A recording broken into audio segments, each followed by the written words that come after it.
By spring 1943, both coalitions were recalculating risk after the winter campaigns in southern Russia. The Axis had lost 6th Army at Stalingrad in February, then retook Kharkov in March with mobile formations under Army Group South. The result was a salient around Kursk, extending roughly 250 kilometers from north to south and 160 kilometers east to west. German planners at OKH regarded this protrusion as an opportunity to destroy Soviet forces by converging attacks from Orel in the north and Belgorod in the south.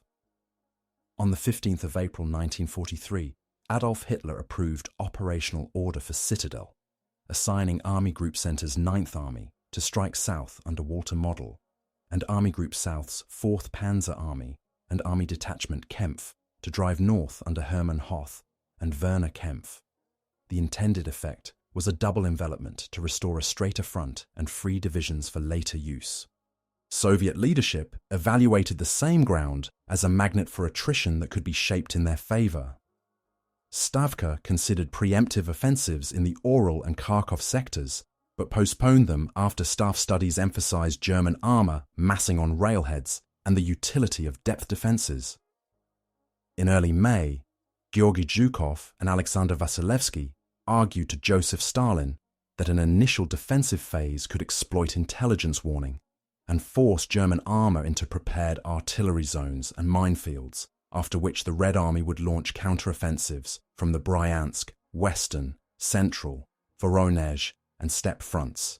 Stalin accepted the recommendation with reservations, demanding measures to conceal true intentions and to keep the option of resuming maneuver if the German timetable slipped. Force generation reflected diverging industrial and logistical conditions. Germany concentrated approximately 50 to 55 divisions for Citadel, including 15 to 19 Panzer and Panzer Grenadier divisions, with about 2,700 to 3,000 tanks and assault guns counted on establishment across both thrusts. New equipment included Panther AUSF-D tanks, allocated mainly to the 48th Panzer Corps in the south, and Ferdinand heavy tank destroyers in the 653rd and 654th Battalions supporting 9th Army in the north. Many units awaited spare parts, trained drivers and ammunition stocks. Repeated postponements from May to early July aimed to complete refitting, integrate new vehicles, and accumulate fuel. Soviet fronts opposite the salient fielded larger totals. By late June, combined tank and self-propelled gun strength around the salient exceeded 3,600 operational vehicles, with reserves in the steppe front increasing that figure further. Rifle divisions and artillery were layered in multiple belts, with engineer assets tasked to emplace minefields measured in hundreds of thousands of mines. Intelligence estimates framed these choices. German Fremde Heere Ost and army-level reconnaissance assessed strong Soviet defenses, but judged Soviet intentions as offensive once the Rasputitsa ended. Reports through April and May noted radio traffic east of the salient and apparent tank parks near Prokhorovka and Oboyan, reinforcing an expectation that the Red Army would strike toward Orel and Kharkov. Luftwaffe aerial photographs confirmed extensive field works, but also recorded dummy positions whose authenticity could not be resolved at altitude. Soviet Maskirovka doctrine, formalized in pre-war regulations and wartime directives, converted this uncertainty into a planning tool. Decoy tank silhouettes built from logs and sheet metal, false artillery positions with heat sources, and dummy airstrips with parked replica aircraft were placed on routes where German reconnaissance overflew most often. Engineers and rear services dispersed real depots under netting and moved stockpiles at night to complicate pattern analysis. Radio and information deception formed a second layer. The Red Army operated controlled radio networks to simulate headquarters for non-existent formations while suppressing transmission from real command posts using landlines or radio silence. Traffic analysts in German intercept units detected corrected call signs and steady volumes that suggested stable groupings rather than a build-up, which was the intended effect. At the same time, Soviet intelligence organizations collected on Citadel through multiple channels. GRU and NKGB sources in occupied zones reported rail movements toward Bryansk, Oral, and Belgorod. Partisan detachments under Central Staff of the partisan movement mapped bridges, sidings, and fuel parks and relayed train counts along the Bryansk and Kursk rail nodes. On the international side, the so-called Lucy Ring in Switzerland transmitted warnings about the planned axes and expected timing. Soviet wartime summaries credited this channel with insights on operational intentions, while later scholarship debates whether some of this information reflected British ultra relayed indirectly or separate German leaks. Soviet planners treated the converging reports as corroboration rather than sole evidence. Strategic motivations on both sides converged on time. The German command sought a limited but decisive operation that would reduce the front length, regain initiative, and demonstrate to allies and domestic audiences that offensive action remained feasible. It also aimed to preempt Soviet summer operations anticipated from the concentration east of the salient. The Soviet command prioritized preserving manpower, exhausting new German armoured resources early in the campaign season, and creating conditions for follow-on operations toward Orel in the north and Kharkov in the south. Industry and logistics supported these aims differently. The Soviet relocation of factories in 1941 to 1942 enabled sustained T-34 and Su series output and replenishment of rifle formations. Germany faced constraints in fuel and replacement tanks, with the Panther program still stabilizing and heavy tank destroyers dependent on rail mobility and limited recovery assets. Public sentiment and civilian conditions remained constrained by occupation and requisition. In the occupied territories inside and around the salient, local populations experienced labor levies, food collection, and anti-partisan security sweeps. These measures influenced partisan recruitment and the reliability of village-level information available to both sides. Soviet authorities balanced the needs of fortification labor, drawing on local civilians and troops, with the imperative to conceal true defensive depth from aerial view. German authorities weighed propaganda claims about new armoured types and operational recovery against the necessity to postpone the offensive several times, which affected morale and expectations within units returning to the line after refit. By late June 1943, the preconditions for a deception-led confrontation were set. German forces concentrated on two shoulders with reinforced Panzer Corps and heavy anti-tank assets.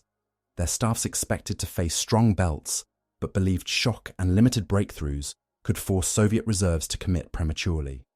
Soviet fronts completed 3 to 5 defensive echelons on main axes, with artillery densities pre-planned to blanket approach corridors and counter-attack groupings positioned behind likely penetration points.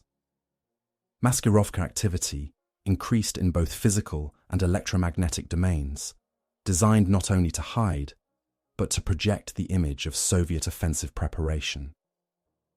The temporal contest, whether German refit could outpace Soviet fortification and whether Soviet warning could outlast German secrecy, defined the final weeks before contact.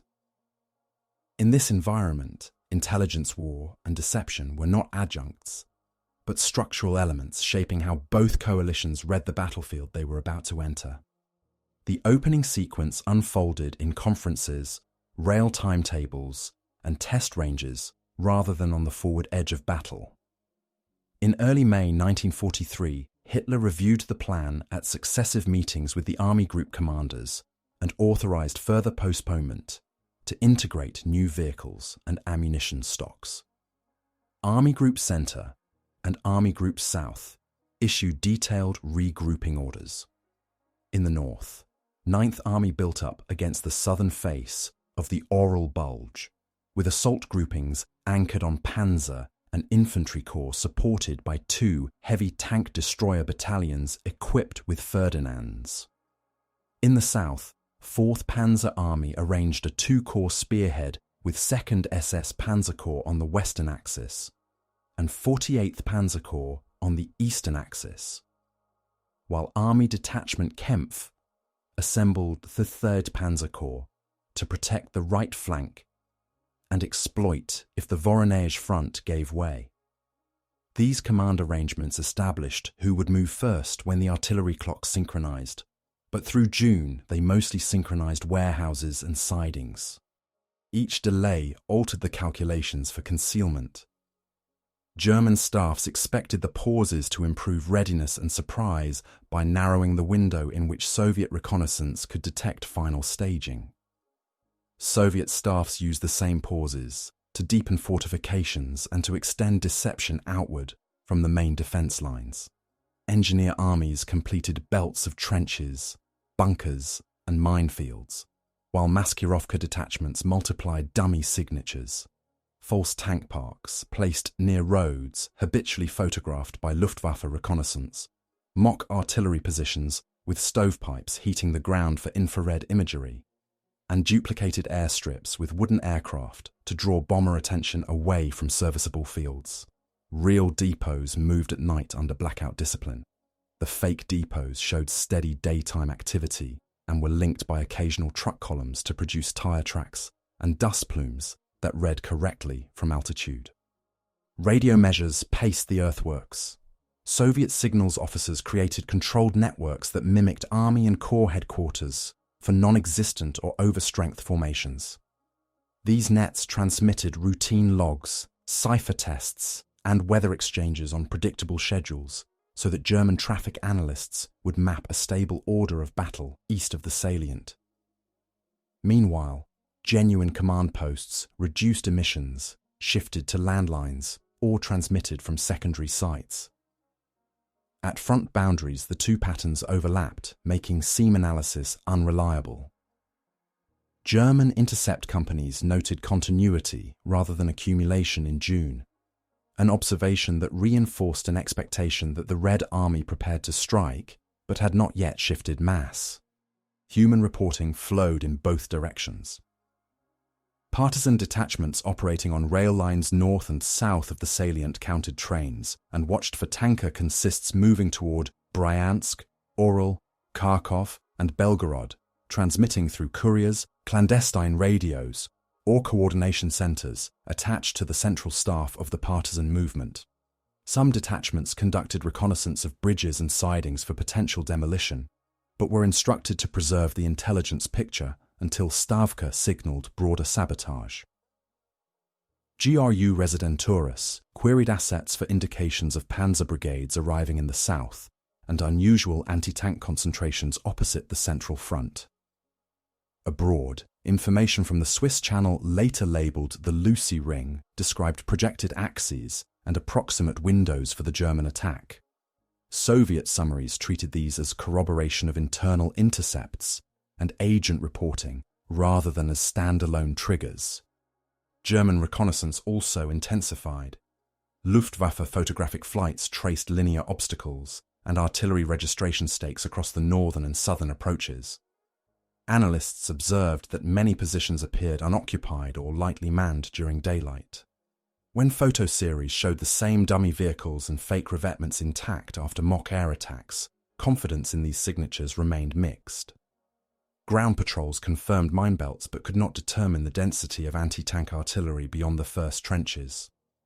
Army intelligence files combined these observations with assessments from Fremde Heere Ost that the Soviet side sought to lure the attacking forces into depth and then counterattack from reserves grouped behind the salient. Yet the same files also carried estimates that Soviet fronts intended their own large-scale offensive should the German timetable slip into late summer. The ambiguity helped justify the attack as both preemption and limited objective. Inside German formations, the opening phase consisted of railhead congestion and equipment acceptance. Panther battalions assigned to 48 Panzer Corps completed firing trials and engine fixes, delivery shortfalls and crew training schedules compressed into the last 2 weeks of June. The Ferdinand battalions moved on heavy flat cars to assembly areas with carefully planned unloading sites because their recovery tractors and bridging sets were limited. Infantry divisions exchanged worn regiments between quiet sectors and the assault front to rebuild cadre. Ammunition columns prioritized 88mm anti-tank rounds, shaped charge infantry weapons, and smoke, anticipating heavy minefield breaching and close-range duels. Fuel allocations were released on a day-by-day basis to reduce visible stockpiles. Opposite them, the Soviet fronts finalized artillery plans framed by map coordinates rather than improvisation. Observation posts selected fixed reference points. Sound ranging and flash spotting stations were laid in grids. Counter-battery groups rehearsed concentrations to be fired by stopwatch when pre-designated triggers occurred.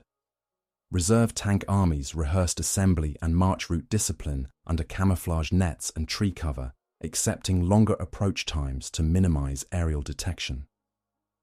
The steppe front organized its mobile formations behind the salient as a second echelon. Military councils reviewed evacuation plans for towns near likely impact zones, balancing civilian movement with the need to keep roads clear for supply and casualty evacuation once the attack began. Stalin's decision to wait required a parallel decision to make waiting look temporary. Orders to fronts directed limited local counterattacks and reconnaissance in force to maintain the appearance of forward intent. Leaflets and radio broadcasts emphasized offensive rhetoric. The purpose was not to convince the opposing leadership at any single moment, but to keep intact the German belief, built since spring, that a Soviet blow might precede or follow the German one. In that framework, visible dummy tank parks and steady radio nets served a single narrative. Preparations consistent with either attack or defense. The uncertainty itself was the opening maneuver. By the end of June, the first artillery registration shots began to reach German listening posts, and bridge units moved assault boats toward forward water obstacles under night cover. On the German side, final coordination orders aligned artillery barrages, smoke screens, and engineer breaching packages for the initial hours. On the Soviet side, fire schedules and counterattack timetables were sealed and distributed in code to formation commanders, with instructions to open only on signal.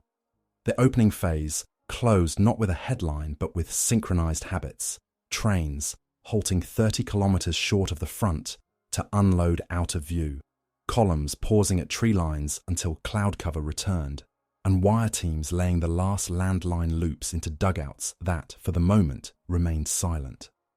Both coalitions structured their summer plans around the Kursk salient, but defined initiative differently. German planning, codified in the Citadel Order and refined through May-June staff rides, aimed at a controlled, limited operation. A double envelopment to compress the salient, destroy the defending armies opposite Orel and Belgorod, and shorten the front by dozens of kilometers to release divisions. The concept assumed concentrated armor at decisive points, rapid breaching by engineers, and relief of panzer spearheads by infantry corps to stabilize a new line. To make that feasible, OKH allocated specialized resources, 2 battalions of 65-ton Ferdinand tank destroyers, to 9th Army in the north for bunker reduction and long-range anti-tank work. A new Panther Regiment group to the 48th Panzer Corps in the south for breakthrough and exploitation, and increased heavy anti-aircraft assets to protect assembly areas. 2nd SS Panzer Corps, with 3 motorized and armoured divisions, provided the southern main effort. Army Detachment Kempf's 3rd Panzer Corps secured the right flank and prepared to pivot east if a gap appeared. The timetable depended on rail throughput to forward depots and on fuel releases calculated day by day to avoid detectable stockpiles near the line. Soviet planning used the same salient as a controlled absorption zone. Stavka directives to the central, Voronezh and steppe fronts specified 3 to 5 defensive belts. each with pre-sighted artillery and mine barriers and pre-assigned counterattack axes for tank and mechanized armies. The objective was not a static line, but elastic depth. Attrit attacking armoured groupings in the first and second belts, fix them under artillery and anti-tank fire in the third, and commit mobile reserves when enemy formations were depleted and extended. Follow-on offensives were synchronized on calendars rather than contingencies. Once the German attack began, the Bryansk, Western and Central fronts would open an offensive toward Orel, later named Operation Kutuzov. After a short delay, the Voronezh and Steppe fronts would attack toward Belgorod-Kharkov, later named Operation Rumyantsev, when the southern shoulder lost momentum. Maskirovka was integrated as a planning annex, not a separate action. False objectives, controlled radio patterns, and decoy concentrations were assigned to specific engineer and signals units with completion dates in mid to late June. Doctrinal assumptions shaped logistics. The German plan relied on a narrow, high-density penetration delivered by experienced Panzer and Panzer Grenadier divisions with attached heavy engineer and artillery assets.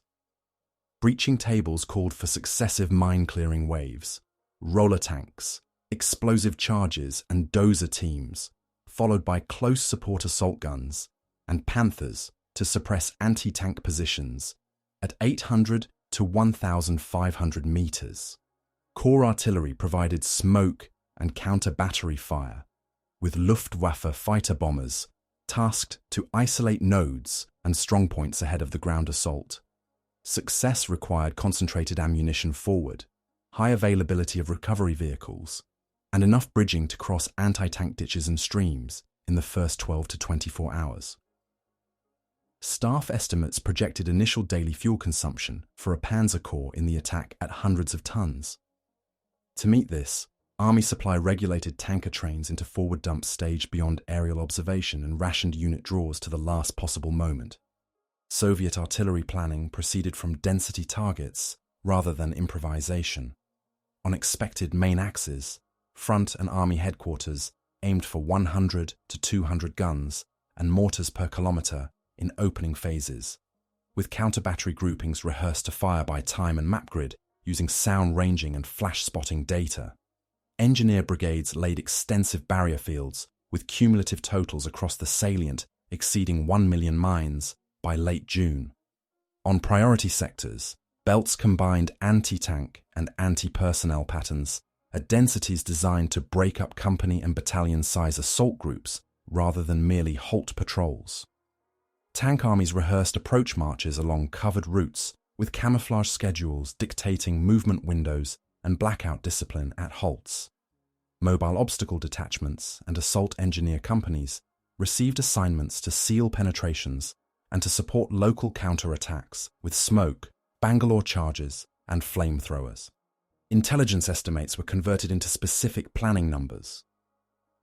Fremde Heere Ost assessed Soviet tank reserves in the salient at figures lower than front-level Soviet returns, while German summaries overestimated the operational readiness of their new equipment, projecting several hundred Panthers available for the opening days. Actual serviceable counts at corps level were lower due to acceptance delays and mechanical corrections. On the Soviet side, GRU and front intelligence organs tracked the arrival of heavy anti-tank units and the concentration of assault engineers north of Orel and around Tomarovka-Belgorod. Reports from partisan rail observers on the Bryansk and Kharkov lines provided train counts and cargo types used by Soviet staffs to refine probability maps of attack axes. Information from the Swiss Channel associated with Lucy described the concept and windows of the coming operation. Soviet planners used it as confirmation alongside intercepts and aerial reconnaissance of railheads. Maskirovka converted these estimates into controlled signals. Signal troops built phantom radio nets that mirrored army and corps headquarters for formations that either did not exist or were located elsewhere. They transmitted routine scheduled traffic and cipher checks to create stable call sign pictures familiar to German analysts.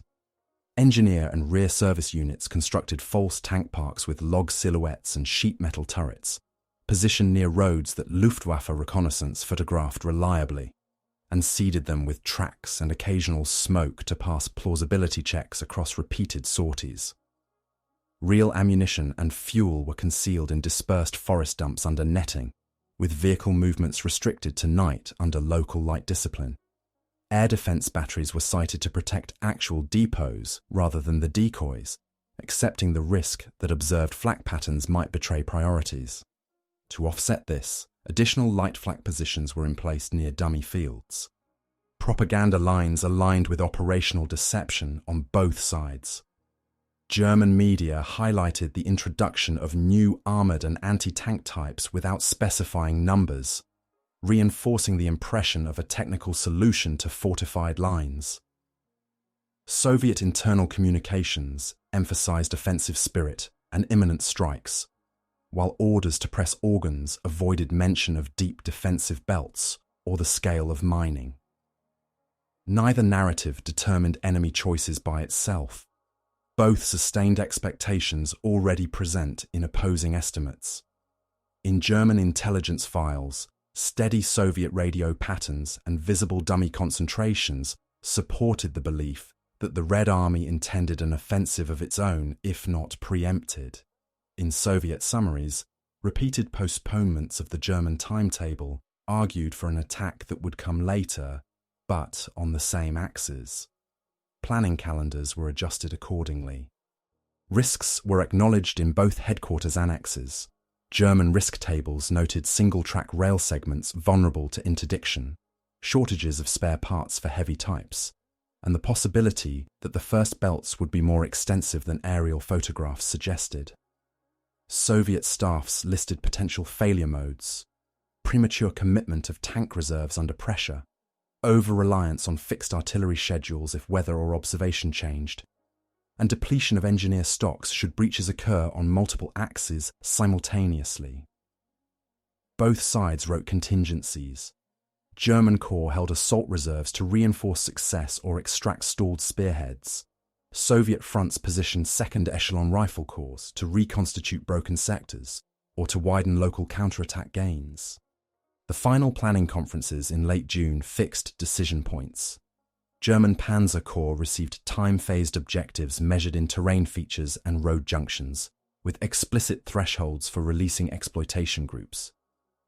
Soviet front commanders sealed fire plans and counterattack timetables in envelopes to be opened by code word, with the step front instructed to be ready to shift from reserve to operational commitment on short notice. Neither design guaranteed outcome. Each translated doctrine into schedules and tonnage. In that translation, deception, physical, electromagnetic, and informational, functioned as a cost-saving device. Fewer real assets needed to be visible if fake ones could occupy the enemy's attention long enough for the real ones to be positioned. At 2:20 on 5 July 1943, Soviet artillery opened a counter-preparatory barrage along both shoulders of the salient. Front and army fire plans targeted suspected assembly areas, engineer parks, and bridges identified by air photos, sound ranging, and partisan rail reports. German H-hour, set for the morning, proceeded under this fire with minor shifts in timing and routes. Bridging and mine-clearing detachments advanced, and corps artillery began its own planned concentrations. The first engagements thus began under mutual bombardment, with forward infantry and engineers absorbing the initial costs, while armoured spearheads waited for cleared lanes. On the northern face, 9th Army attacked south from the Ural region, with assault groupings built around 20, 31 and 46 Panzer Corps, supported by the heavy tank destroyer battalions equipped with Ferdinands. The opening infantry waves entered belts of anti-personnel mines, screened by wire and covered by interlocking machine guns and anti-tank guns concealed in tree lines. Engineer detachments employed explosive hoses and Bangalore charges to cut lanes. Assault guns moved forward to suppress strongpoints. Ferdinands advanced to engage at long range, destroying bunkers and tanks with 88mm fire. but their lack of bow machine guns forced accompanying infantry to protect them in close terrain. Progress measured in villages and ridgelines, fighting around Ponieri, Olkovatka, and the Nekotivka sector steadily resolved into block-by-block contests and counterattacks by Soviet rifle regiments stiffened with anti-tank batteries and self-propelled guns. The southern shoulder opened with 4th Panzer Army's two-pronged attack, 2nd SS Panzer Corps on the western axis toward Bykovka and Prokhorovka, 48th Panzer Corps on the eastern axis toward Cherkasskoye and Oboyan. Army Detachment Kempf's 3rd Panzer Corps advanced to protect the right flank and, if possible, pivot east. Early on July 5th, Luftwaffe fighter bombers struck Soviet artillery and reserve routes. Soviet fighters and anti-aircraft batteries contested the airspace to keep interdiction from isolating frontline sectors. On the ground, minefields influenced tempo more than any single engagement. Roller tanks and pioneer teams cleared initial lanes under smoke, but multiple belts and irregular patterns forced repeated halts. The new Panther Regiment group assigned to Exfiltrate Panzer Corps entered combat with more than 180 serviceable vehicles. Within the first day, dozens were immobilized by mechanical failures or mine damage, reducing the operational count sharply and compressing the corps frontage. 2nd SS Panzer Corps, attacking on firmer ground and with tighter engineer-artillery coordination, gained more kilometers but still confronted successive anti-tank lines and pre-sighted Soviet artillery fires that shifted by clock and map grid rather than by observed targets alone. Territorial shifts remained limited against the density of defences. In the north, German units captured forward trenches and some hamlets, but encountered concentrated fire around the Ponieri station and the Olkovatka heights. Soviet counterattacks by tank brigades and assault gun regiments aimed not at deep thrusts but at restoring trench segments and disrupting engineer work. In the south, German troops cleared Cherkasskoye and pressed toward Yakovlevo and the Pana River line. Several Soviet strongpoints were bypassed and isolated for reduction by following infantry. The steppe of this sector offered room to maneuver, yet the defended gullies and anti-tank ditches, combined with mine belts, limited exploitation to narrow corridors that could be blanketed by artillery when identified. Civilian impact surfaced in parallel to tactical movements. Villages near the first belts had been partially evacuated in June. Remaining inhabitants followed instructions to use cellars during bombardments and to avoid roads designated for military traffic. Occupation authorities on the German side requisitioned carts and labour for road repair and casualty evacuation. Soviet authorities on the far side of the belts mobilised local labour for trench maintenance and supply hauling to forward positions by night. Railway nodes to the rear experienced intermittent disruption from demolitions and air raids. When trains halted short of forward depots to reduce visibility, additional cartage lengthened delivery times for ammunition and medical supplies. For those under shelling, the first day offered no clear indication of outcome, only a shift from intermittent spring raids to sustained summer operations. Air reconnaissance and deception interacted immediately. Luftwaffe photo series identified habitual Soviet decoy zones. Some dummy parks and fake gun positions remained intact after airstrikes, while others were replaced to maintain the appearance of continuity. Soviet dummy airstrips kept a portion of German tactical air effort away from functional fields. Radio nets operated by Soviet signals troops transmitted routine traffic for notional headquarters, preserving a stable pattern in German intercept logs. Real headquarters moved with reduced emissions and used landlines where possible. German analysts noted the steadiness and inferred that the main Soviet reserves were still uncommitted, a reading that aligned with their expectation that the early days would draw in Soviet armour piecemeal. Morale indicators diverged by echelon rather than by side. Assault engineers on both fronts recorded high early casualties, clearing lanes under observed fire. Infantry battalions measured progress in trenches seized and in the number of minefields crossed, while panzer crews judged the day by vehicles recovered and lanes held open. Soviet rifle regiments tallied gun tubes, surviving counter-battery duels, and assessed the speed at which repair teams restored cut communications lines. Commanders emphasized adherence to pre-written schedules. German Corps released smoke and artillery phases by plan to keep momentum. Soviet fronts activated pre-sighted barrages and local counterattacks to seal penetrations before they widened.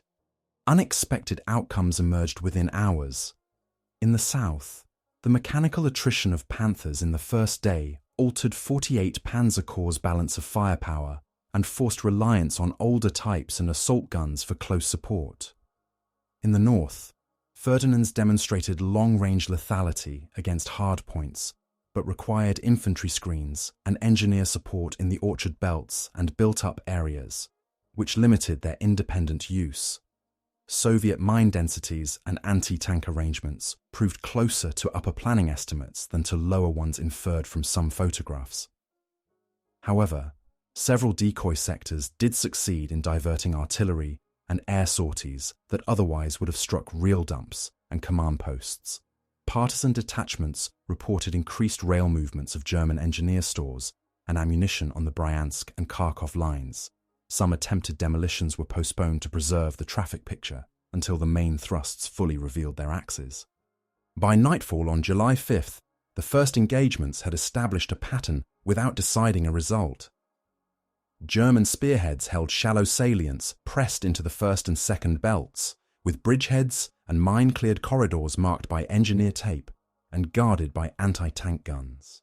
Soviet defenders occupied alternate trenches and readied counterattacks for dawn, while artillery staffs recalculated ammunition expenditure to sustain densities for another day. The clash had begun as planned by both sides in form, but not all assumptions held. The speed of breaching, the endurance of new armoured types, and the effectiveness of deception in shaping target selection each diverged from estimates, setting the conditions for the battles that would follow on June 7th and 8th. Escalation followed expected axes but produced unanticipated friction. On July 6th-9th, Army reinforced the thrust toward Ponary with additional regiments and concentrated its heavy tank destroyers along routes offering long fields of fire. The objective was to grind through successive strongpoints and reach the rail line anchoring the Central Front's communications. Counter-battery duels intensified as Soviet sound-ranging networks corrected for previous day errors and shifted fire onto assembly areas behind the German assault groups. Ammunition expenditure rates rose above planning figures on both sides. German Corps reported high use of smoke to shield engineers in mine belts. Soviet armies drew on stocks of high explosive and armor-piercing for anti-tank guns at rates that forced front depots to reroute night columns along secondary tracks. In the south, 2nd SS Panzer Corps expanded its bridgeheads and pressed toward the Celle approaches, while 48th Panzer Corps attempted to reconstitute its Panther regiment's serviceable count through field repairs. Army Detachment Kempf's 3rd Panzer Corps moved along the eastern shoulder to secure flank villages and river crossings. The tactical picture tightened into corridors where battalion and regimental fights determined whether the next ridge or road junction could be seized before dusk. Luftwaffe sorties increased against artillery positions and road nets. Soviet fighters and anti-aircraft batteries responded, accepting losses to prevent sustained interdiction of reserve routes. Dummy airstrips and decoy gun lines continued to draw a fraction of strikes, preserving functioning batteries and forward dumps for another day. Command challenges emerged as the tempo rose. German staffs faced diverging rates of advance between corps, with 2nd SS Panzer Corps pushing farther than neighbouring formations and exposing shoulders that required infantry reinforcement. Recovery assets were committed to extract disabled vehicles under observation. The density of mines and artillery interdiction slowed this work, leaving gaps in armoured strength at critical hours. In the north, the employment of Ferdinands demonstrated value against hardened points, but required close coordination with infantry and pioneers in villages and orchards. Where this coordination lagged, isolated vehicles became immobile under grenade and satchel charges. On the Soviet side, front commanders judged when to release local reserves without exhausting the tank armies designated for later counterstrokes. Delayed commitment preserved operational options, but risked tactical overrun of specific trenches or localities if infantry and anti-tank assets could not hold alone. Terrain and weather compounded these decisions. The northern sector's rolling ground around Ponyri created sight lines that favoured long-range anti-tank fire, but the patchwork of orchards and hamlets broke formations and obscured mine gaps. In the south, open fields enabled longer armoured movement under smoke, yet networks of gullies and anti-tank ditches forced repeated engineer interventions. Short-rain bursts on June 7th to July 7th did not halt operations, but degraded dust-obscured observation and made recovery work more difficult. The effect was cumulative, as damaged vehicles awaiting tow became targets for artillery adjustment. Political calendars introduced external pressure. Hitler monitored daily reports and authorized incremental reinforcements while retaining the operation's limited objective framing. The aim remained to compress the salient and destroy defending formations within a schedule measured in days. Stalin received Stavka summaries highlighting attrition of attacking armor and the endurance of ammunition stocks. He maintained the decision to hold major reserves until the attacking momentum slowed, while preparing orders for the Oral and Belgorod-Kharkov offensives. Allied developments were noted in staff briefs. Heavy air raids over Germany continued, and the invasion of Sicily was expected in early July. These did not alter immediate orders, but framed expectations about the wider campaign pace. Logistics reached a point of strain that defined the crisis. German fuel columns moved at night to forward dumps concealed under forest cover. Interdiction and road damage extended delivery times, and unit draws were sometimes restricted to maintain minimum stocks for the next day's push. Ammunition priorities shifted toward anti-tank and high explosive, with allocations for smoke carefully rationed. On the Soviet side, night wagon trains and truck columns redistributed shells and mines to sectors where German penetrations appeared deepest. Engineer stores, fascines, explosive charges, wire were consumed at rates that required reallocation from quieter fronts. Medical services on both sides expanded triage points near the line, and evacuation times varied with road availability and the condition of bridges repeatedly targeted by artillery and air attacks.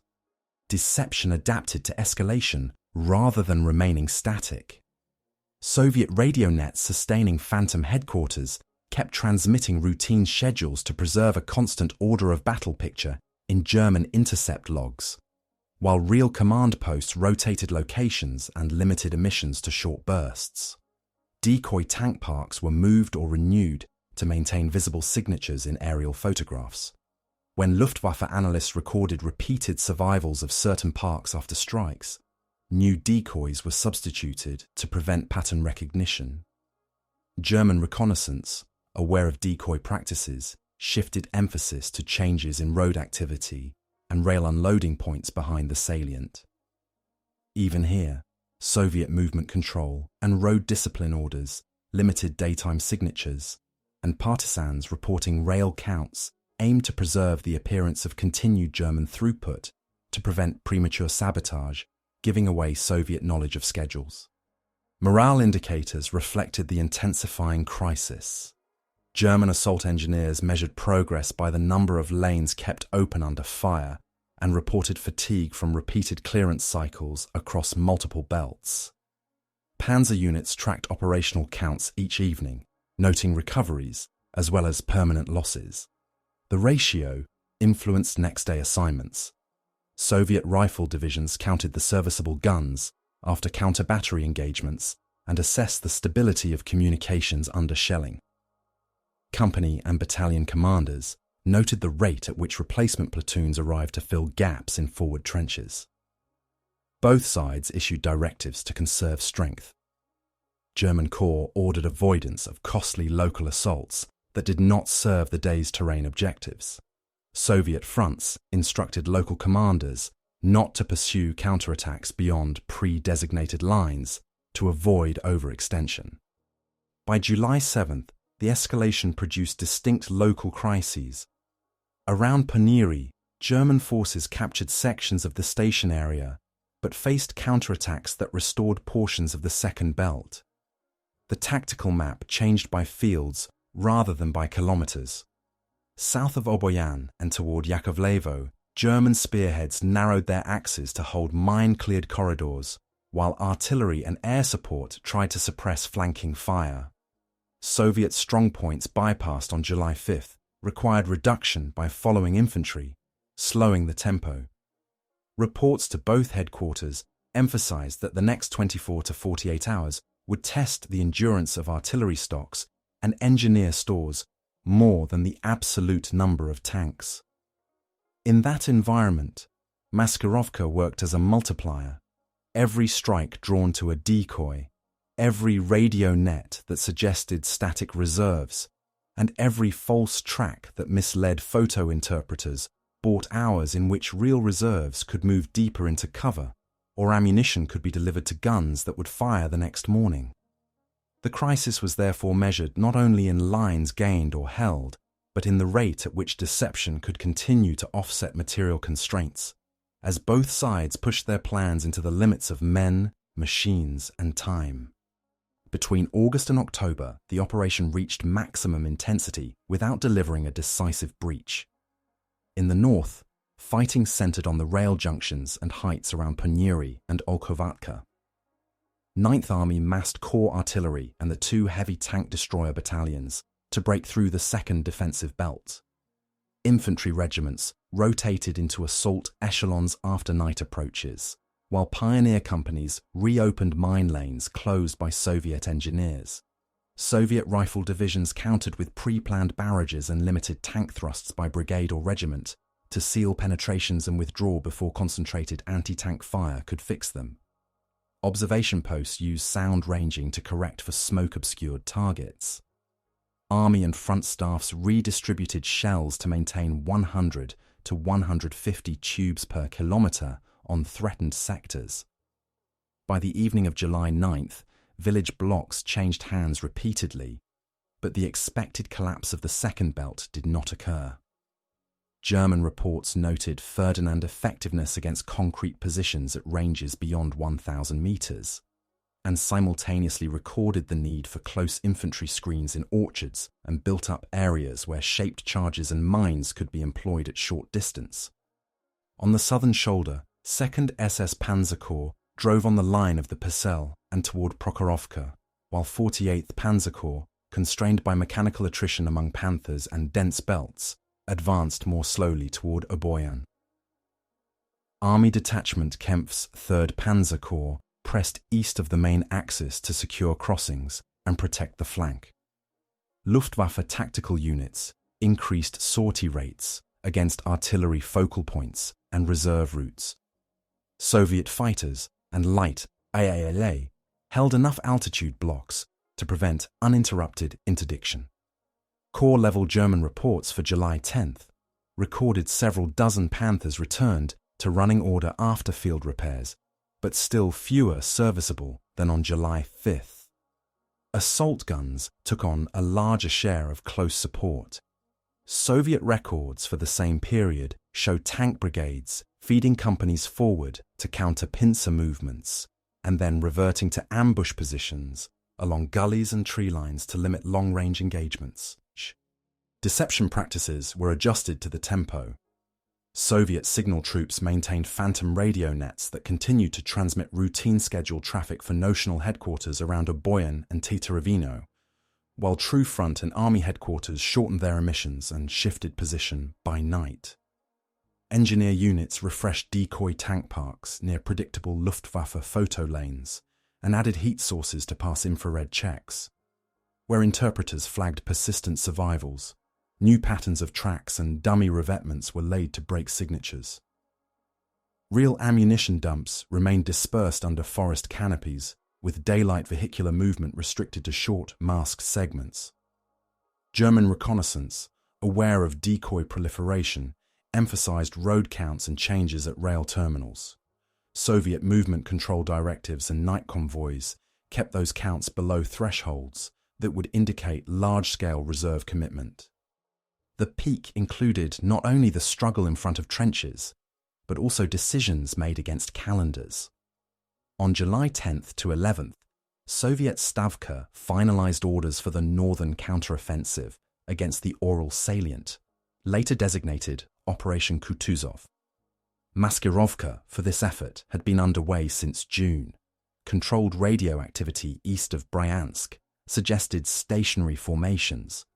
Dummy depots along secondary tracks appeared in aerial photographs.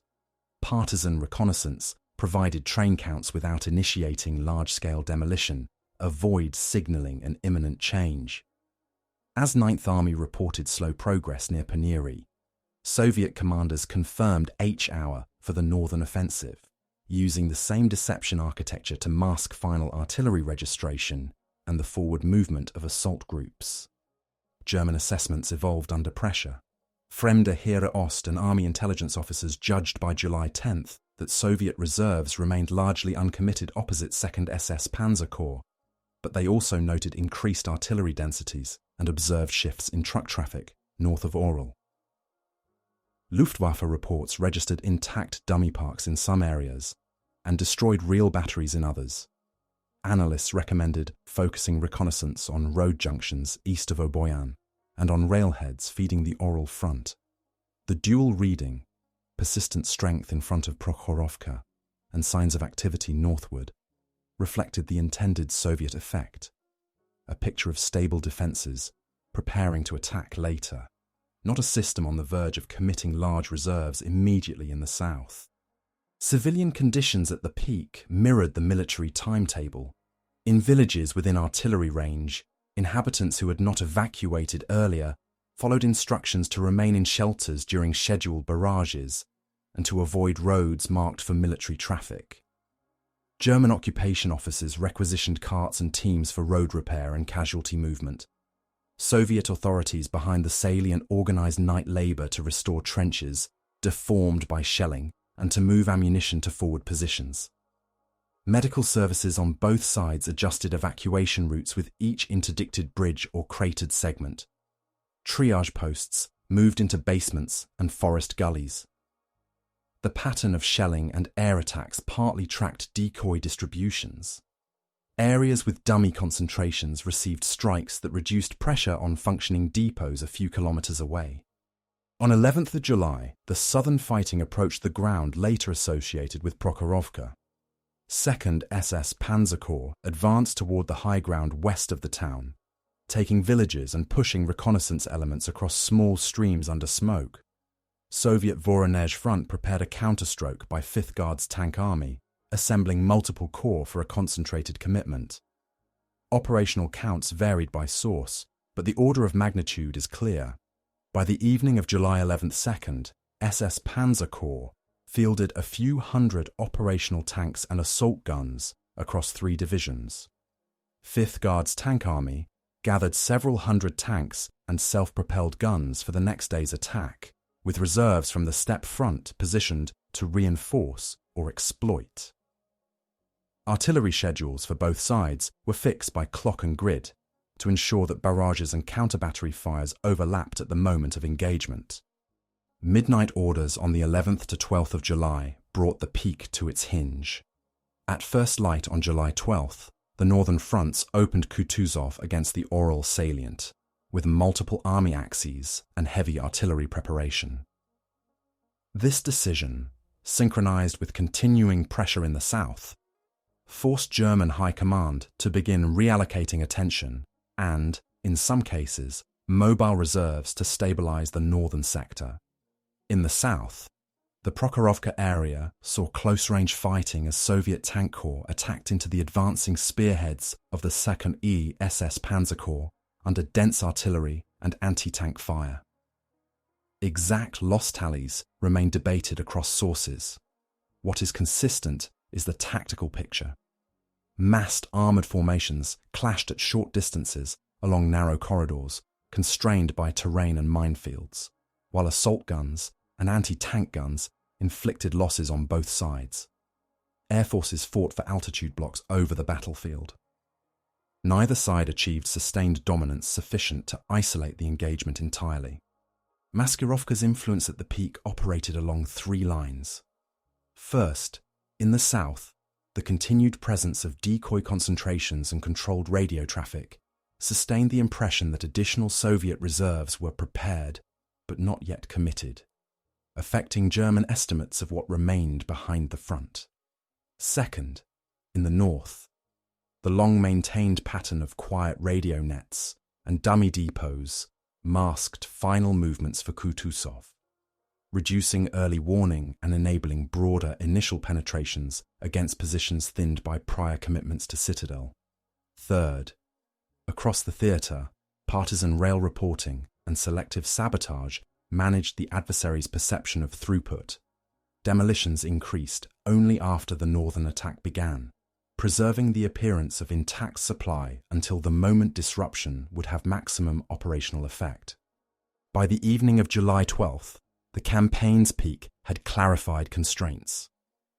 German formations on both shoulders retained cohesion and inflicted significant materiel losses, but confronted widening obligations, stabilized the north against Kutuzov, while continuing attacks in the south, where the ground fight had compressed into attritional corridors. Soviet fronts had absorbed days of assaults within layered belts, committed large reserves at Prokhorovka to blunt the southern thrust, and opened a new offensive against Orel that changed the geometry of the theatre. The next phase would be decided not by single-day counts, but by whether either coalition could sustain ammunition, fuel, and serviceable armour, while adapting to a front that had shifted from a planned double envelopment to simultaneous offence and defence across linked sectors shaped, at each step, by what the other side was meant to see. The days after July 12th required both sides to change methods while sustaining pressure on multiple sectors. German headquarters adapted first by rebalancing assets between theatres. Army Group Centre redirected mobile reserves toward the Ural sector to counter the Soviet offensive, while Army Group South ordered 2nd SS Panzer Corps and neighbouring formations to consolidate gains, shorten exposed salients, and prepare for counterattacks against Soviet armour that had committed near Prokhorovka. Corps and divisions formed Kampfgruppen, tailored to terrain. Mixed companies of tanks, assault guns, engineers and infantry were grouped under single commanders to reopen mine lanes, hold flanks, or extract disabled vehicles. Nebelwerfer and heavy artillery were massed for counter-preparation fires at likely Soviet assembly points. And night harassing fire aimed to disrupt ammunition redistribution to frontline batteries. Logistics officers recalculated daily fuel and ammunition releases against railhead capacities degraded by air attack and partisan action, prioritizing units on active axes and reducing allocations elsewhere. Soviet fronts adapted by formalizing the transition from defensive absorption to staggered counteroffensives. After launching Kutuzov in the north, Stavka finalized Rumyantsev for the south with calendars that integrated artillery stockpiling and rail movement into concealed windows. Tank and mechanized armies revised approach routes to exploit corridors proven by previous days of fighting, while Rifle Corps redistributed anti-tank guns to thicken likely counterattack lines. Camouflage brigades expanded netting over reserve parks, and movement control detachments enforced blackout, speed limits, and halts under tree cover to keep road signatures below thresholds likely to trigger massed air attack. Where Soviet units had suffered high losses in close-range engagements, replacements arrived in company-sized increments to fill crews and gun teams, rather than rotate entire formations, preserving the command relationships established during earlier days. Partisan activity shifted from primarily reconnaissance to coordinated disruption. In Bryansk forests and along the Ural and Kursk rail approaches, detachments executed timed demolitions against single-track segments culverts, and signal equipment calibrated to delay, but not permanently sever lines. The goal was to force German rail repair units into predictable patterns and to create rolling bottlenecks that delayed tanker trains and ammunition cars by hours rather than days. On the Kharkov and Belgorod lines, partisans increased reports on train composition, counts of tank-carrying flats, engineer vehicles, and fuel wagons, while postponing large bridge attacks until the opening of Rumyantsev. This shift intended to preserve the appearance of throughput until the moment that simultaneous attacks would produce maximum operational dislocation. Deception evolved with these tasks.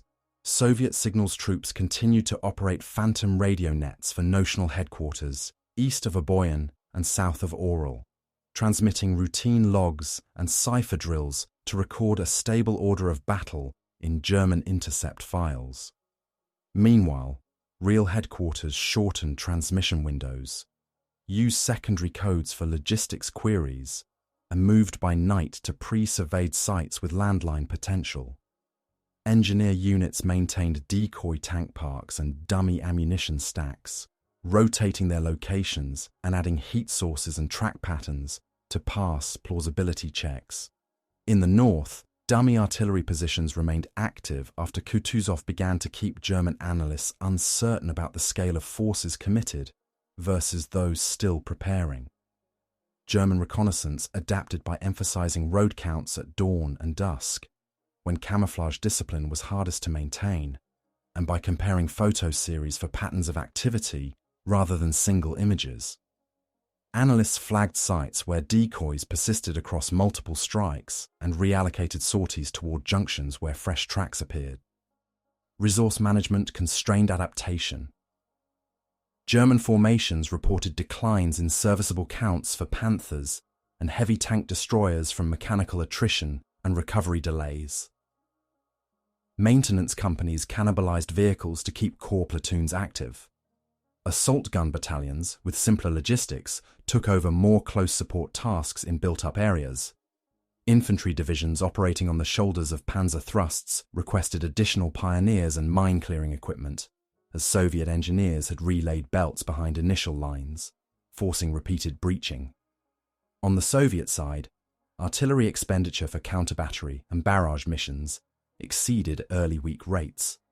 Front depots moved shells from quieter sectors to sustain densities on active axes, and railway echelons rerouted through secondary stations to reduce vulnerability.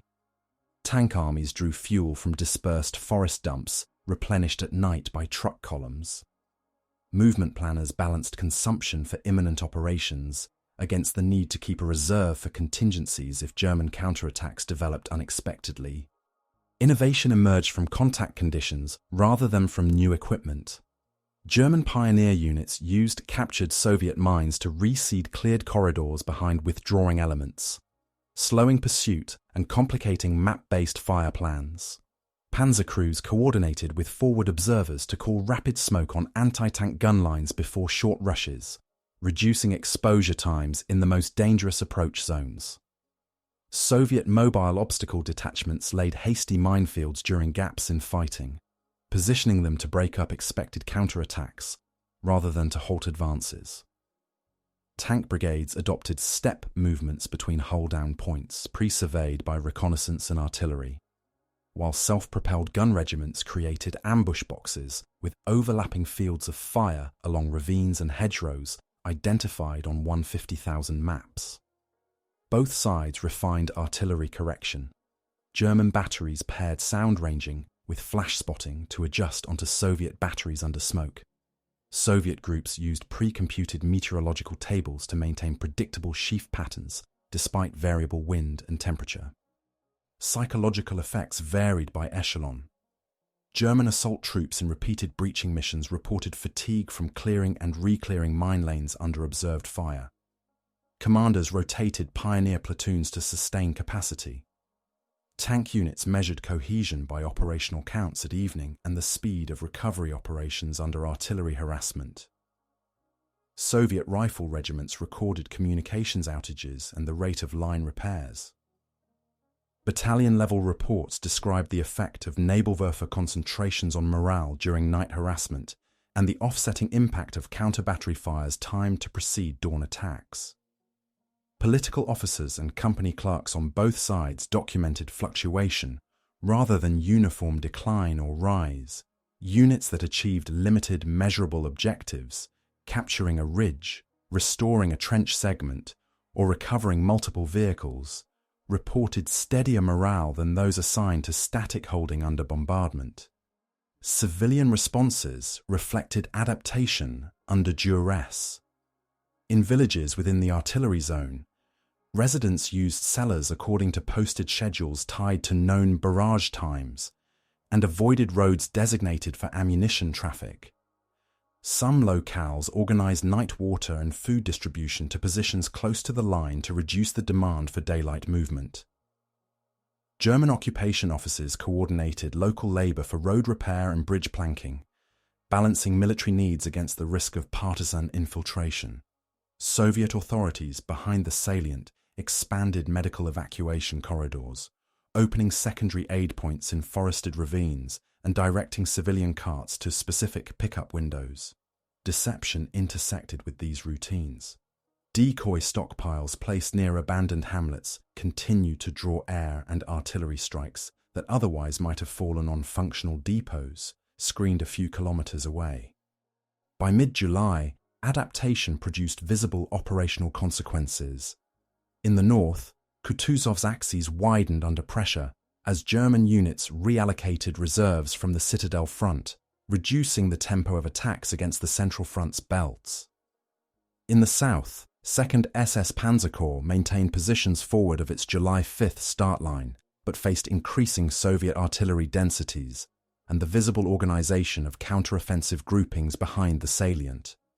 Reports to OKH and Stavka used comparable metrics: serviceable tank counts, daily ammunition expenditures, engineer stores remaining, and rail turnaround times, to judge endurance.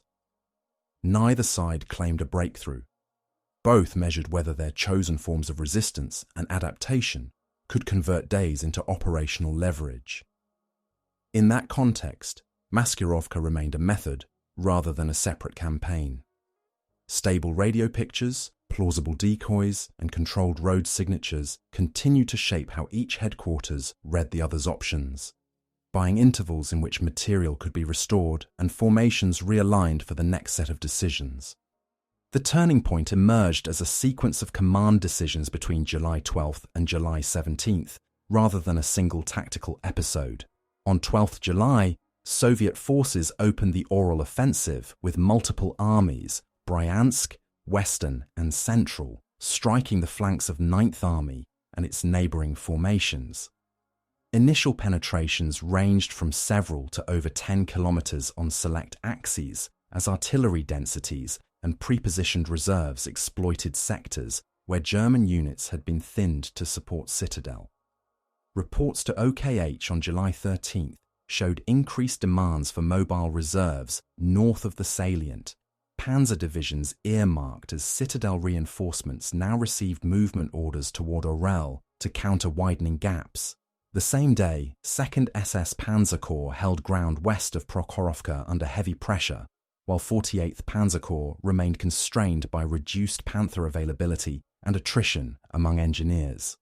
The operational map no longer supported the premise of a coordinated double envelopment. Instead, it displayed simultaneous defence in the north and attritional advance in the south. High-level consultations formalised the shift. On 13th July, Hitler convened commanders from Army Group Centre and Army Group South.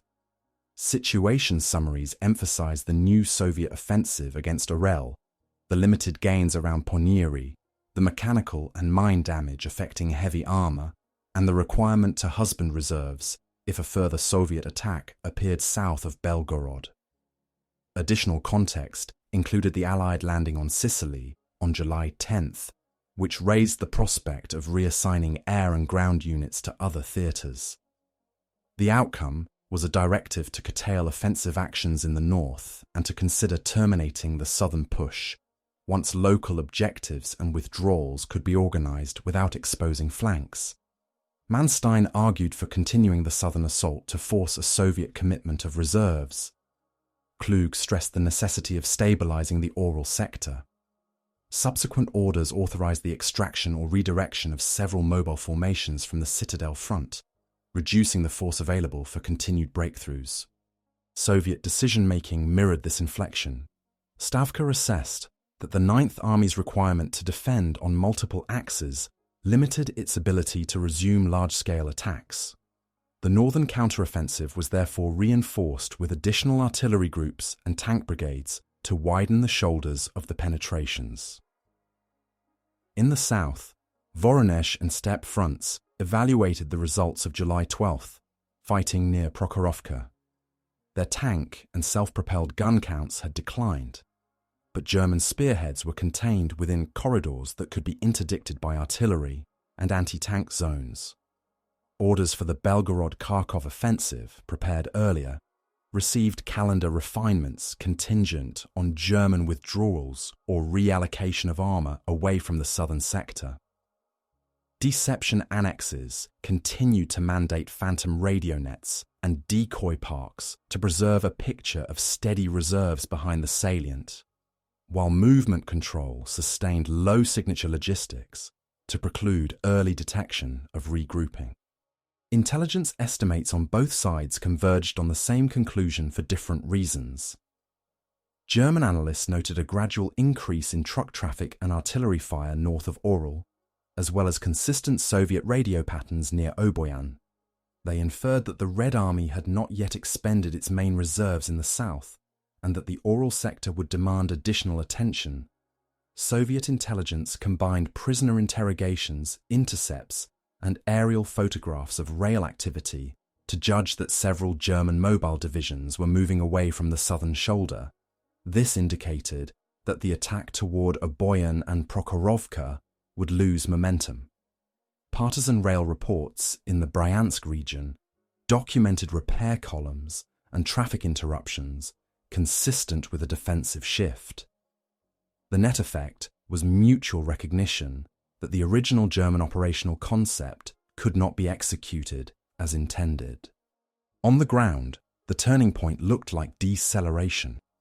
Between 14 and 16 July, 2nd SS Panzer Corps consolidated positions west of Prokhorovka, conducted local counterattacks to restore damaged lanes, and adjusted lines to defensible terrain features. 48th Panzer Corps measured progress in villages and stream crossings, but lacked the massed armoured strength necessary for a deep thrust. Army Detachment Kempf secured flanks and river lines. In the north, 9th Army fought to hold lines under Kutuzov, reallocating heavy anti-tank assets and artillery to threatened sectors while pulling back from forward salients that had been hard won in the first days of Citadel. Soviet armies pressed Oral's outer defences and prepared to exploit if German withdrawals accelerated, while in the south they reconstituted brigades for subsequent counteroffensives. Resource accounting reinforced the directional change.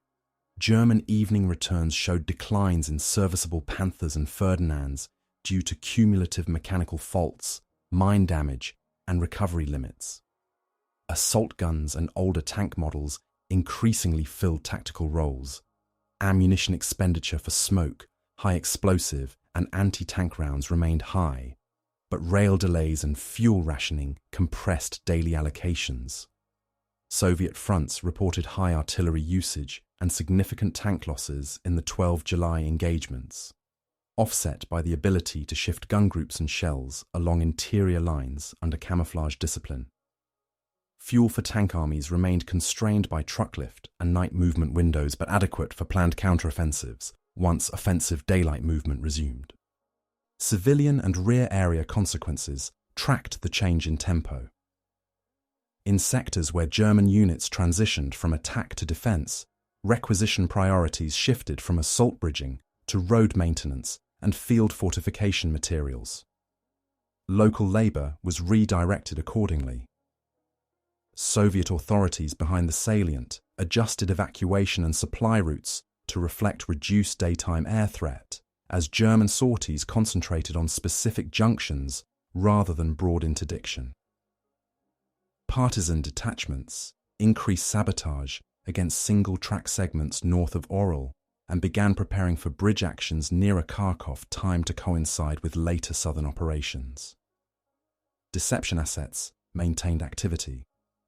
Dummy artillery positions continued to receive strikes, and controlled radio nets preserved the impression of static formations in areas where real units had begun to redeploy. The formal termination followed practice. By 17th of July, with Kutuzov expanding and the southern attacks no longer promising a decisive operational gain, German orders halted Citadel as a named offensive. Forces were assigned to delay, hold, or withdraw to pre-selected lines while preparing for Soviet operations expected on the Belgorod-Kharkov axis. Soviet staffs recorded the cancellation indirectly. Reconnaissance noted reduced German artillery preparation for forward pushes and increased movement toward defensive belts. The turning point, therefore, consisted of a pair of linked decisions, German curtailment and Soviet transition, that redefined aims for the remainder of July and early August. Maskirovka's role in this shift was cumulative rather than singular.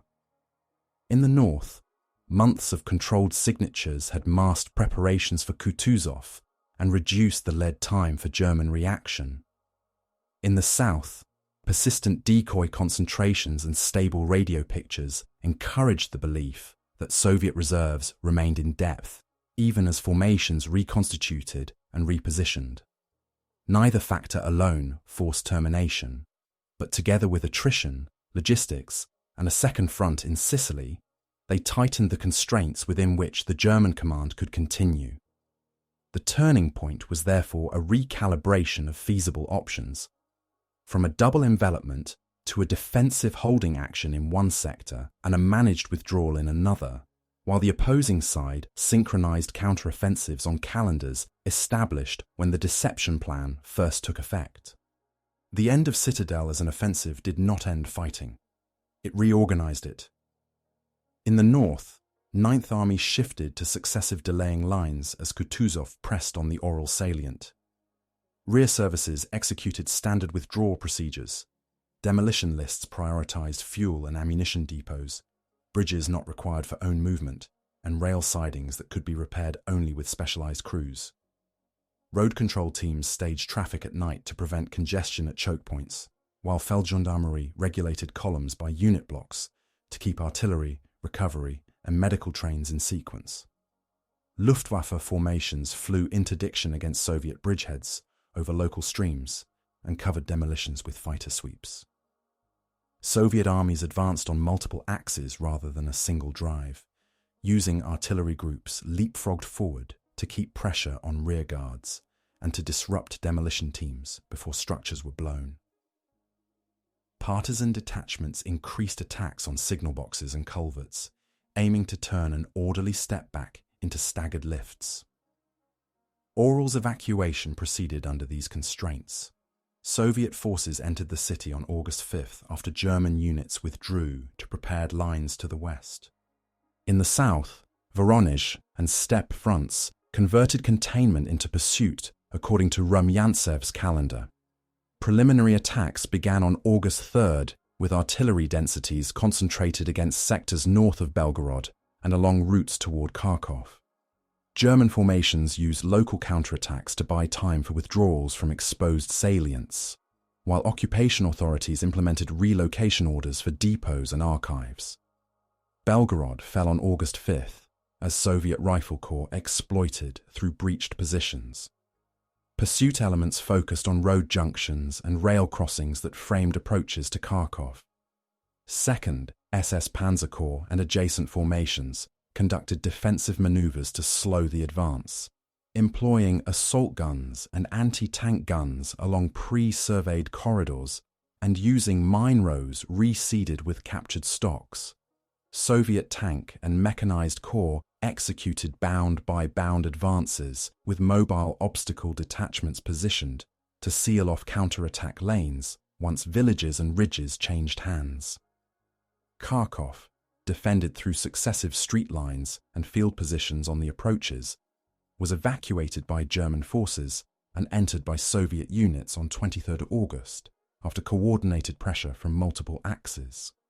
Immediate consequences for force structures were recorded in parallel by both coalitions. German evening returns across July-August documented reductions in serviceable counts for new armoured types and the reassignment of mobile divisions to sectors threatened by Kutuzov and later Rumyantsev. Artillery units reported ammunition held to ration for rearguard fires and counter-battery duels during retreats. Maintenance companies listed vehicles abandoned after recovery attempts failed under fire or due to bridge limits. Soviet returns showed high expenditure of shells in the pursuit phase. Continued tank losses from anti-tank zones established on withdrawal routes, and growing demands on engineer stores for bridge repair and mine clearance. Front depots staged fuel and ammunition forward by night to maintain momentum. Rail repair brigades restored track segments and signal equipment as soon as sectors fell within artillery protection. Civilian and humanitarian conditions reflected the change from positional fighting to movement. In towns retaken by Soviet forces, local administrations reconstituted basic services, coordinated medical care for wounded left behind, and organized clearance of unexploded ordnance from streets and courtyards. Demining teams, supported by conscripted labor, worked on roads and field edges to open corridors for supply traffic. Casualty lists from these activities included soldiers and civilians due to device density and mixed mine types. Evacuation and refugee flows moved in both directions. Residents following withdrawing German columns sought transport west. Inhabitants returning behind advancing Soviet units navigated damaged bridges and cratered roads to reach settlements now under different administration. Records noted shortages of bread and fuel in the days immediately following changes of control, a product of disrupted distribution rather than policy alone. Information and deception continued during withdrawal and pursuit. German staffs used radio silence for formation redeployments and broadcast traffic from rearguard positions to suggest stronger forces holding than were actually present. False demolitions, charges detonated on already damaged bridges, were timed to mislead advancing reconnaissance about available crossings. Soviet signals organizations maintained phantom nets for notional reserves to deter local counterstrokes along expected axes, while real headquarters shifted forward by stages. Engineer units kept a proportion of decoy dumps active along secondary routes to draw air and artillery fires away from working railheads being restored for the pursuit. Aerial reconnaissance on both sides emphasized road counts and bridging activity as better indicators than fixed positions. Interpreters tracked changes in dust plumes and ponton patterns to assess whether a withdrawal was accelerating or converting into a firm stand. Accounting for prisoners and missing personnel was embedded in these processes. German rear area commands recorded the capture and evacuation of Soviet soldiers taken in rearguard fights and the recovery of wounded who could be moved before bridges were blown. Lists of those left behind were transmitted with unit war diaries. Soviet reports compiled prison accounts from bypassed strongpoints reduced by following infantry, and noted the transfer of captured medical personnel to treat mixed groups of wounded where possible. Burial teams worked under tight schedules to clear road approaches. Their work intersected with mine clearance, and both tasks suffered casualties due to delayed action charges. Railway operations became the measure of how quickly the front could be repositioned. German construction troops executed partial repairs behind demolitions to facilitate the movement of rear echelon equipment to new lines, then left gaps unrepaired to hinder pursuit by rail. Soviet rail brigades followed army groups closely, repairing track and installing temporary bridges. The Bryansk-Orel segment and the Belgorod-Kharkov approaches received priority to align with artillery and supply needs. Partisan detachments assisted by mapping damage and guiding repair crews around booby traps. Their reports on the condition of specific culverts and embankments shortened turnaround times. Air attacks targeted rail nodes on both sides in step with these efforts, but dispersion and camouflage reduced the vulnerability of rolling stock during daylight halts. Industrial and logistical implications became visible within weeks. German commands noted fuel allocations constrained by competing theatres and the need to refit formations withdrawn from Citadel for defensive roles. Depots recalculated distribution against a front newly widened by withdrawals. Soviet commands accelerated the transfer of ammunition from deeper reserves to the Western Operational Zone and scheduled repairs for tanks damaged in July with factories east of the front. Repair echelons moved forward to reduce transit times.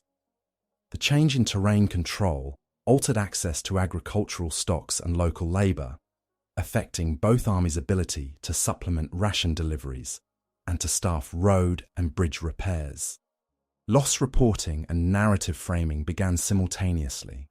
German situation reports for late July and August cited gains made in the first days of Citadel and the infliction of material losses on the defender, alongside statements explaining the shift to defence by reference to the Oral offensive and the wider strategic context. Soviet reports highlighted the disruption of the attacking plan, the retaking of Oral, Belgorod, and Kharkov with precise dates, and the role of coordinated operations in forcing the termination of the original offensive concept. Both sets of documents included tables, serviceable vehicles, ammunition expenditure, bridge counts repaired or destroyed, that anchored interpretations in measurable data. Maskirovka during the withdrawal and immediate aftermath served practical aims rather than symbolic conclusions. On the German side, staged demolitions and controlled radio pictures sought to slow pursuit and to conceal the rate of redeployment toward new lines. On the Soviet side, sustained decoy activity and stable phantom headquarters maintained uncertainty about the scale of reserves still in depth, while real units regrouped for Rumyantsev's continuation. The end of the July fighting around Kursk therefore transitioned into August operations, shaped by the same variables that had defined the opening. Time measured in rail days, fuel lifted per night, engineer stores remaining, and the perception each headquarters could create or deny in the other about what would happen at the next junction or river line. The legacy of the Kursk deception complex lies in how it redefined the relationship between intelligence, operations, and logistics across the summer of 1943 and beyond. For the German side, Citadel's termination after the opening week and the subsequent withdrawals during July-August forced analysts to revise assumptions about surprise against a prepared opponent. Fremde Heere Ost's files for spring-summer had contained accurate elements, new Soviet belts, evident artillery densities, but reconciled them with a forecast of an impending Soviet offensive rather than a deliberate defensive absorption followed by timed counteroffensives. The persistence of stable Soviet radio patterns, the visibility of decoy concentrations along routine Luftwaffe routes, and the absence of clear massing signatures in daylight sustained this forecast long enough for Soviet preparations to mature. Post-operation summaries on the German side emphasized material factors, mine belts, attrition of new armored types, shortage of fuel and spares, but also recorded that the defenders' information discipline prevented a refined picture of second echelon groupings. The lesson internalized in remaining months of 1943 was that even limited offensives against an adversary with layered deception required reserves and bridging capacity that Citadel's design did not fully provide. For the Soviet side, the combined use of Maskirovka, partisan reconnaissance, and multi-source strategic warning validated pre-war doctrine and wartime amendments. Controlled radio nets, dummy depots, false tank parks, and disciplined movement had not created illusions of strength so much as preserved ambiguity about timing and distribution. Intelligence products that included agent reports from occupied zones, partisan rail counts, aerial photographs of railheads, and information from the Swiss Channel associated with Lucy were used as corroborative rather than determinative evidence for planning schedules. This method reduced dependence on any single source prone to error, while enabling Stavka to commit to calendars for Kutuzov and Rumyantsev, with confidence that the attacking force could be fixed and then struck. After July-August, directives circulated to fronts codified practices used around Kursk as standing procedures. Phantom headquarters to shape intercept pictures, emphasis on night rail movement and forest dispersal, and camouflage units tasked as integral support to operations rather than as ad hoc additions. Operational outcomes shaped strategic balances measurable in rail days and fuel allocation. The German withdrawal from Orel on August 5th and from Kharkov on August 23rd shortened the Central Front, but yielded rail nodes that the Red Army adapted for forward supply.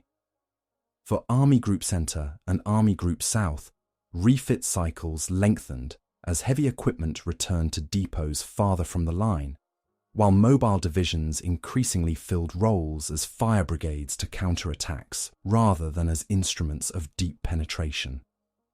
For the Soviet fronts, the ability to combine defence at Kursk with simultaneous offensives north and south demonstrated that industrial output and transport capacity could support parallel operations across neighbouring theatres.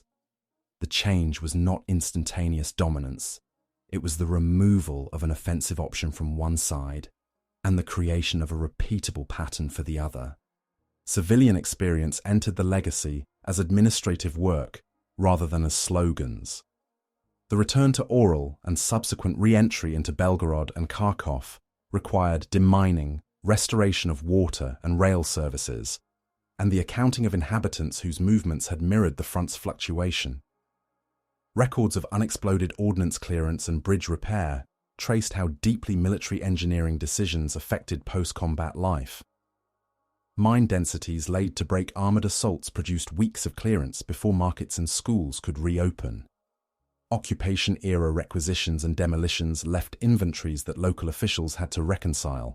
These tasks made the chronology of July to August concrete to those who measured it in bread deliveries, medical supplies, and timetables. The historiography of Kursk incorporated debates driven by data rather than by fixed narratives. Assessments of armour losses near Prokhorovka, the operational readiness of new German types, and the precise scale of Soviet counterstroke commitments have produced differing totals across archival and veteran sources. Yet the broader pattern remains consistent in comparative terms. The attacking force did not achieve the planned operational encirclement.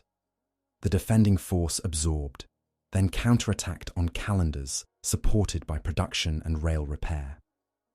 Deception measures helped mask reserve positioning and target true depots less often than decoy ones.